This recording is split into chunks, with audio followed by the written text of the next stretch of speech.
Grande illusion sur la chaîne du lombricompostage facile. Aujourd'hui, sous vos yeux ébahis, avec ma baguette en bois de laurier, je vais transformer une peau de banane en top modèle mondialement connu.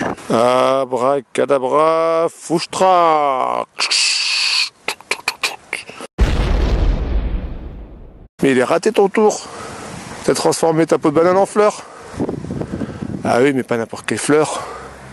C'est la fleur du rosier Laetitia casta qui est sous vos yeux.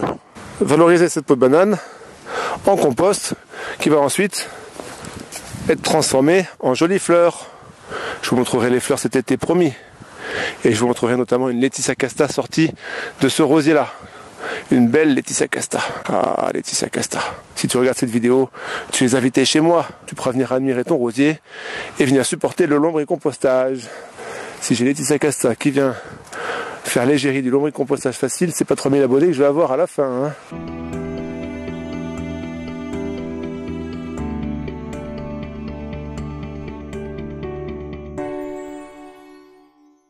Bonjour à toutes les lombrimamans et tous les lombripapas, bienvenue sur la chaîne du lombricompostage facile. Je vous montre comment est-ce que je valorise mon lombricompost cette année en fertilisant mes rosiers. J'ai récupéré, je vais vous montrer juste après, presque 100 litres de lombricompost. Alors je vais pas vous montrer les 100 litres, mais par paquet de 20 litres. J'en suis à mon 5e bac et je vais vous montrer comment je fertilise les rosiers avec ça. 100 litres de lombricomposteur que j'ai récupéré de ma lombripoubelle. Vous vous doutez bien qu'il faut un gros lombricomposteur pour avoir 100 litres de lombricompost à la fin.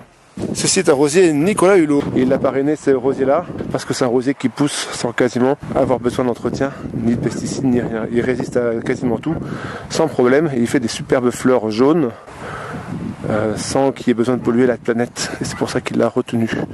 Donc un beau rosier qui porte son nom.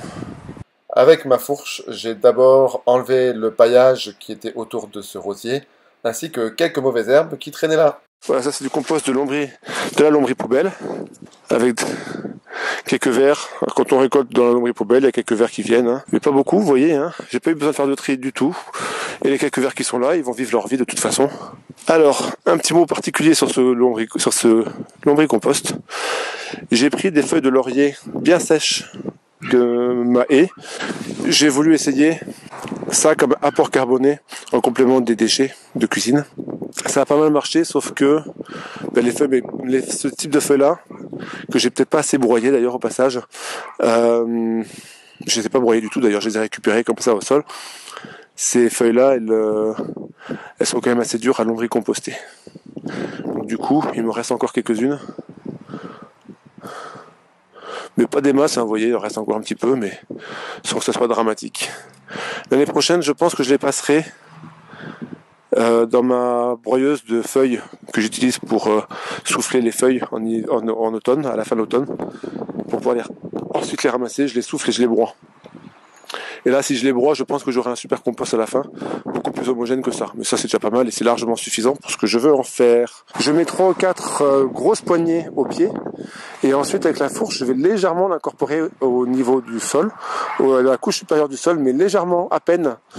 Le principe, c'est que le lombricompost reste dans la partie supérieure pour que quand les arrosages se font, toute la partie nutritive du lombricompost va descendre avec l'eau et va se retrouver au niveau des racines qui va pouvoir ensuite les absorber. Quant à la partie vivante du lombricompost, tous les micro-organismes, les insectes détrivores, les vers de terre, tout cela, ils vont se mélanger dans le sol et ils vont vivre leur vie tranquillement. Alors que si je creusais sous les racines pour pouvoir incorporer le compost, la partie minérale ne serait pas accessible pour les racines. Petite précision, je profite que j'ai une grande quantité de lombricompost à ma disposition pour en mettre environ 7 litres par pied.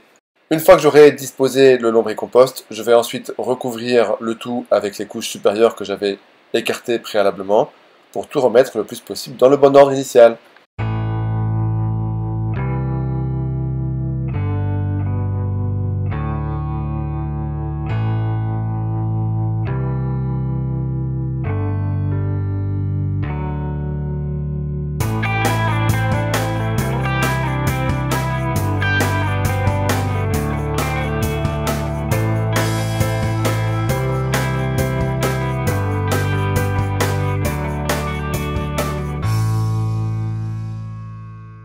Ce rosier est là depuis 1 an chez moi, il est encore tout petit. Pour l'encourager à pousser et à grandir et être digne de son parrain, n'hésitez surtout pas à liker la vidéo.